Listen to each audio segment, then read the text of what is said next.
What if I told you that the biggest villain in this film isn't the murderer, but the society itself?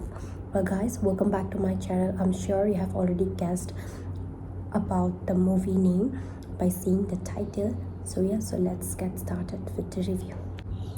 So, the movie Behen, it disguises itself as a crime comedy, but underneath the humor lies a sharp commentary on how women are constantly judged, labeled, and controlled. So let's break it down scene by scene. So in the opening scene, the very major scene that throws us into chaos, where Rekha, that is the role was played by Madhuri Dixit, uh, she discovers Guptaji's body in her kitchen. Normally, in a thriller, we would immediately ask who killed him. But here, the director, Suresh Triveni, want us to ask the another question. That is, why will nobody listen to Rekha?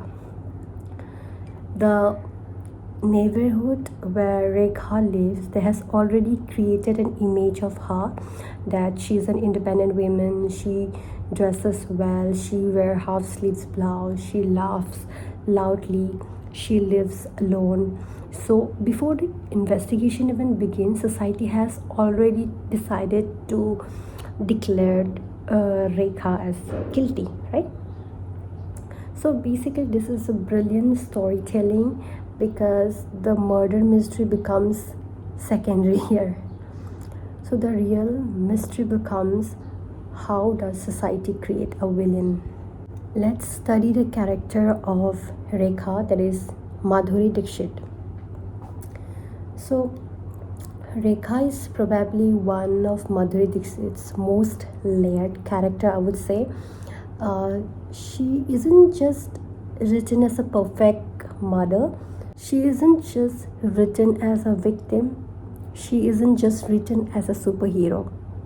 She's messy, funny, stubborn, sometimes selfish, sometimes vulnerable, and that's exactly the point. So, as I believe most Hindi films, they glorify mothers, like, so this film humanizes one. Okay, example I would love to give. So when the colony women whisper behind Rekha's back, that the camera doesn't immediately show Rekha, instead it focuses on the eyes, windows, curtains, people spying. So it visually tells us like women's are constantly watched. So the colony itself becomes here another character, almost like a prison. Yeah. So basically here the symbolism that I have seen is that Rekha never really hides who she is. Society hides its hypocrisy. That's why Gupta ji looks respectable while Rekha looks suspicious. So the film reverses the images later on, of course. Yeah. So let's talk about next character, that is Jaya, the daughter of Rekha. The role is played by Tripti Dhimri. So Shushma, at first, she seems like a comic relief, always on social media, always seeking validation, always joking, but beneath the humor is insecurity. For example, whenever she checks her phone after a stressful situation, the audience laughs, but it actually a tragedy. She tend to measures her worth through likes. So the film, it quietly criticizes today's validation culture without preaching. So this is arguably the strongest performance of the movie, I would say. Many critics and viewers singled out that trip these emotional scenes as the film's highlight. Let's give you all the scenes analysis.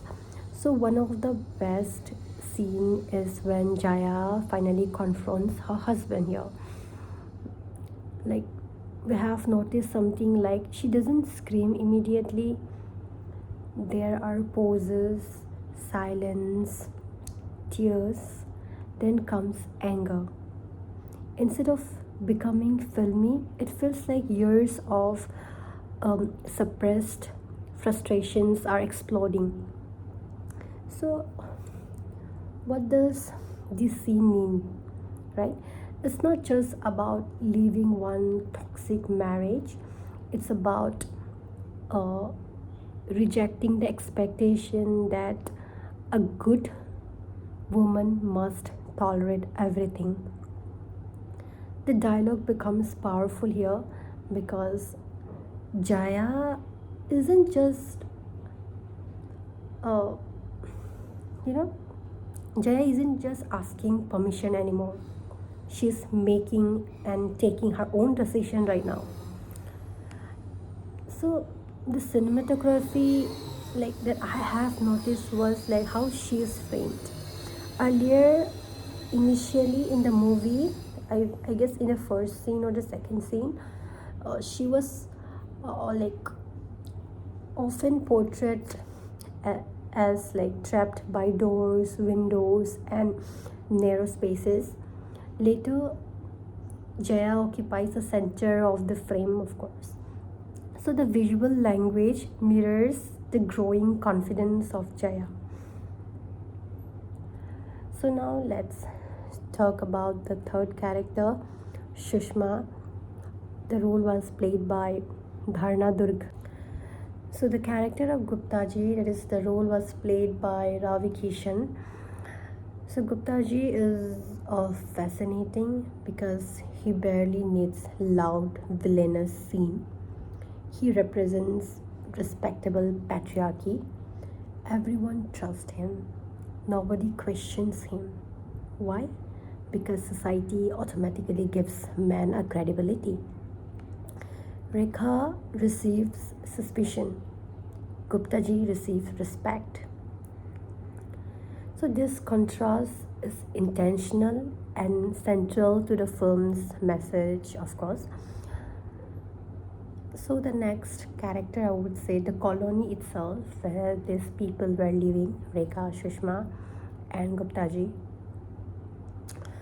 So one of the smartest decision in this movie is the colony itself merely a setting. It's a metaphor where neighbor becomes a judge, a jury, a media, a police, everything. Rumor spreads faster than facts. One neighbor exaggerates, another believes. Soon everyone knows the truth without knowing anything. Well, let's come to the point of comedy. Many people expected a thriller. Instead, they got a dark comedy. Sometimes the characters they panic over ridiculous situations while a dead body lies nearby. This absurdity shows how ordinary people behave under extraordinary pressure. The comedy isn't just for laugh; it's used to expose the hypocrisy of our society. Let's give some color symbolism of the movie. Rekha, most of the time, she wears bright colors because our society expects a widow to wear a dull color. Her wardrobe itself becomes a rebellion. Every colorful sari of Rekha silently says, I am alive. Now let's talk about the mother and daughter relationship. Initially, uh, they don't trust each other, they argue constantly. Years of emotional distances are visible in this scene, but the dead body forces them together.